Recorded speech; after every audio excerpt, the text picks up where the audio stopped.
श्री स्वामी समर्थ सगळ्यांना. मैत्रिणींनो, कशा आहात? आशा करते खूप छान असाल. आज आमच्या भावकीतील सगळ्या महिला मिळून विहिरीची पडळी करणार आहोत. त्याविषयी थोडं सांगते तुम्हाला. आम्ही दरवर्षी रानातील विहिरीला जो नैवेद्य अर्पण करतो, ह्या आमच्या परंपरेला विहिरीची पडळी असं म्हणतो. शेतातील सगळी पिकं आम्ही विहिरीच्या पाण्यावर वाढवतो. त्यासाठी हा नैवेद्य अर्पण केला जातो विहिरीला. आम्ही हा स्वयंपाक बनवण्यासाठी आम्ही सगळ्या बापूंच्या घरी जमलो आहोत. सगळ्यांनी आणलेलं साहित्य असं एकत्र करून घेऊन मग स्वयंपाकाची तयारी चालू होते. ते कोणी नैवेद्याची कणिक मळायला घेतले, तर कुणी पुरण शिजवायला घेतलंय आणि इकडे दुसऱ्या चुलीवर भात करायला पण ठेवलाय.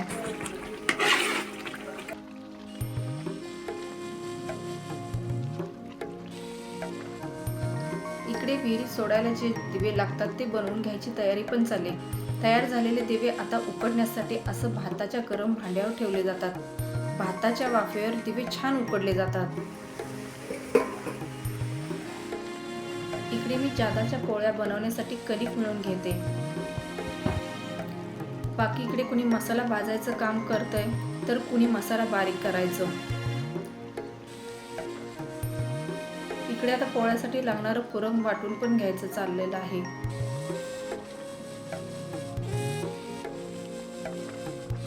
इकडे आमच्या सासूबाई चुलीवरच्या पोळ्या करण्यासाठी बसल्यात. त्यांना चुलीवर पोळ्या करणं अगदी छान जमतं.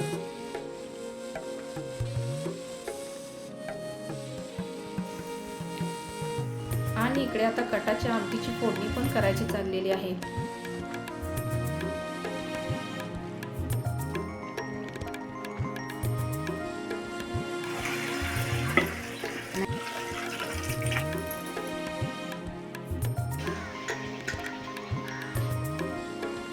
आम्ही सगळ्या मिळून पोळ्या लाटण्याचा कार्यक्रम चालू केला. कोणी पोळ्या लाटल्या, कोणी भाजून घेतल्या, तर कोणी कणकेत पुरण भरून गोळा करून द्यायचं असं काम चालू होतं.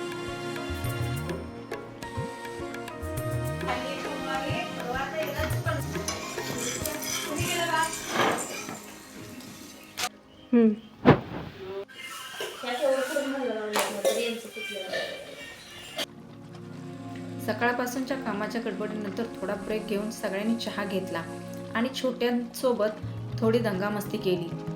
थोड्या विश्रांतीनंतर इकडे सासूबाईंनी पापड तळायला घेतले. सगळे पापड तळून झाल्यावर त्याच कढईत बटाट्याची भाजी करायला घेतली.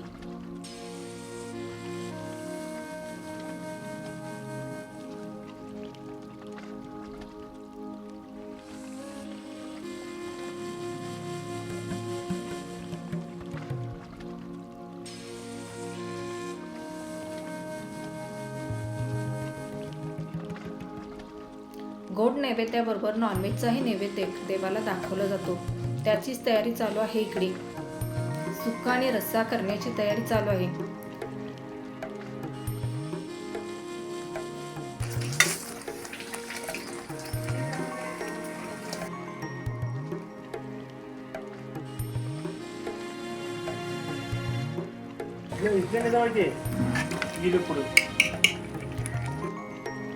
अशा पद्धतीने आम्ही सगळ्यांनी मिळून पूर्ण स्वयंपाक करून घेतला.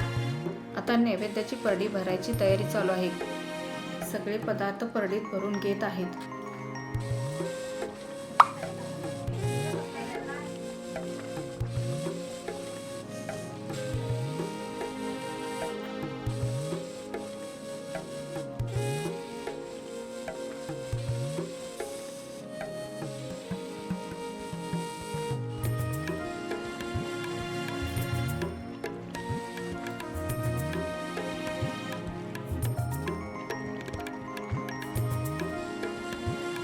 आता सगळा नैवेद्य भरून झाला. परडी बांधून झाल्यावर सगळ्यांनी परडीला हळद कुंकू लावून परडीला नमस्कार करून घेतला.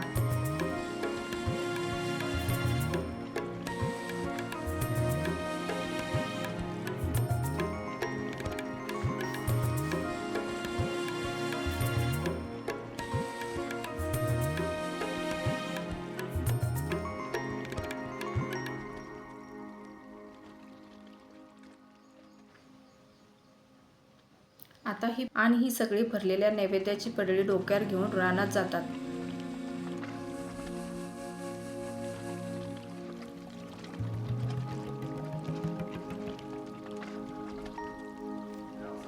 नैवेद्य सोडून आल्यावर पुरुष मंडळी, लहान मुलं जेवायला बसल्यात. दिवसभर सगळ्यांनी मिळून केलेल्या स्वयंपाकाचा आता सगळ्यांनी मिळून आस्वाद घ्यायचा चाललेला आहे.